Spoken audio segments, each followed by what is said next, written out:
মিথ্যা বলার নাম অপবাদ। কারণ আমি বানায় বানায় দোষ চর্চা করা তো অপবাদ, যেটা বাস্তব সেটা বলেন না আমি বিপদ। এজন্য একটা হাদিস শুধু মনে রাখবেন, নবী বলেছেন কিয়ামতের দিন অধিকাংশ মানুষকে জাহান্নামে নিক্ষেপ করবে তাদের মুখের ফালতু কথাবার্তা। ওয়াহাল ইয়াকুবুন নাসা ফিন নারি আলা ওজুহিহিম আও ক্বালা আলা মানাখিরিহিম ইল্লা হাসাইদু আলসিনাতিহিম। এজন্য একটা হাদিস শুনিয়ে শেষ করি। আল্লাহ নবী নিজে বলেছেন, উম্মত আমি তোমাদের জন্য জান্নাতের জামিনদার হয়ে যাব, জান্নাতের গ্যারান্টিদাতা হয়ে যাব।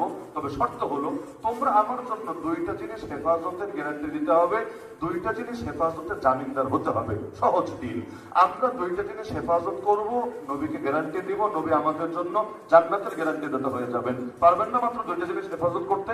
কি কি? নবী বলেছেন একটার নাম হলো জিহ্বা আর একটার নাম হলো লজ্জাস্থান। মা ইয়াদমাননি মা বাইনা লাহিয়াইহি ওয়া মা বাইনা রিজলাইহি।